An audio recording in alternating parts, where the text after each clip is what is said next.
Some stories are written in stone, others in ink. But some of the greatest stories ever lived, they were carved on the wind and ice, and then they just vanished.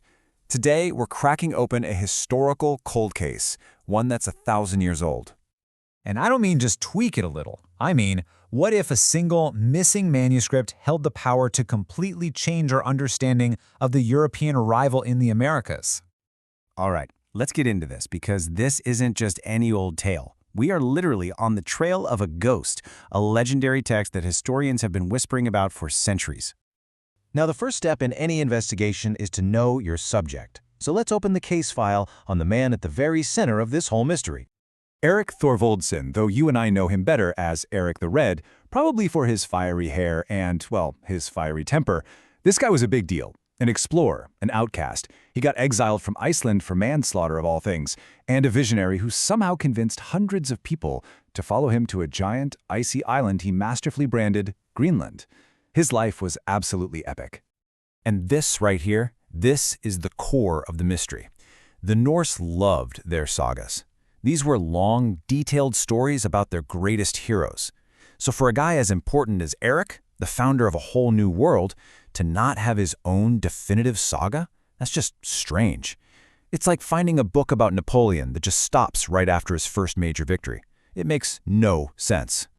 This timeline just lays the problem out there for us, plain and simple. We've got the dramatic beginning, the exile.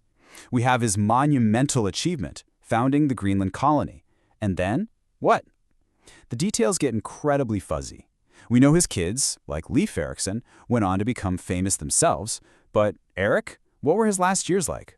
This giant blank space is exactly where his lost saga should be. So if the main document is missing, where do you even start looking? Well, like any good detective, you start with the evidence left at the scene. For us, that means piecing together clues from other texts and digging into the ground itself. And this is where it gets really interesting. The sagas we do have, like the saga of the Greenlanders, they mention Erik, sure, but they often contradict each other, and they feel incomplete. It's almost like they're referencing a bigger, better story that everyone was just supposed to know already.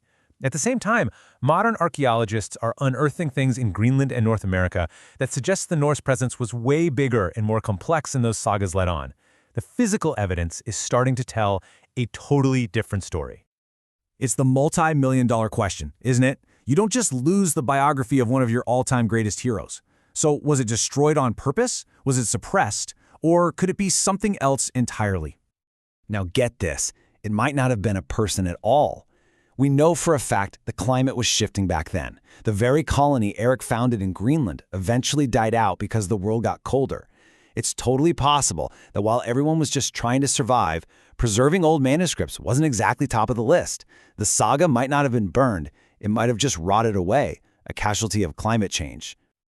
And here's where our historical cold case takes a sharp, hard turn into the 21st century. We're about to trade our shovels and brushes for algorithms and AI. Because there's a new generation of scholars hunting for Erik the Red, and they're not looking in dusty archives. They're looking in digital space, using tools the original saga writers could never have even dreamed of.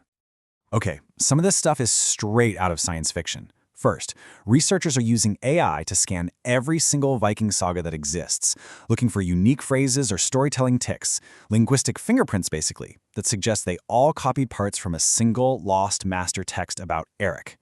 Second, new imaging tech can actually read damaged, faded, or even erased manuscripts. And third, they're using remote sensing to scan the ocean floor off Greenland for things like shipwrecks that might prove a lost story is true.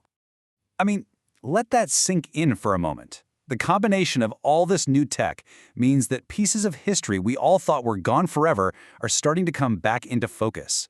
We are literally learning how to read the ghosts of the past. So what's the big deal? Why go to all this trouble for one lost book? Well, because finding it wouldn't just fill in a blank in a textbook, it would force us to redraw the map of our own past. Just look at this. The bar on the left, that's our current view of the Norse in America. A few small trips, maybe a tiny settlement, not a huge historical footprint. But if Erik's saga is found and it describes much larger expeditions or settlements, the reality could be the bar on the right, a much, much deeper chapter of history than we ever knew. Finding this saga could prove that there was sustained European contact with the Americas a full 500 years before Columbus. It could show us his true ambitions. Maybe Greenland was just a stepping stone for him. It could transform him from a caricature of a Viking into a complex human being, with real struggles and motivations. It would change, well, pretty much everything. So no, this is not a closed case. This investigation is live, and believe it or not, the leads are hotter now than they have been at any point in the last 1,000 years. With every new archaeological find, every newly deciphered scrap of manuscript, every improved line of code, we're getting one step closer. The final chapter of Eric the Red's life is still out there, just waiting for someone to find it. And that really leaves us with one last big thought. If a story this important can be lost, and then maybe, just maybe, be found again with new ways of looking, it makes you wonder, doesn't it? How many other lost histories, how many other foundational stories of our world are just sitting out there in the dark, waiting for their own detective to show up and flip on the light?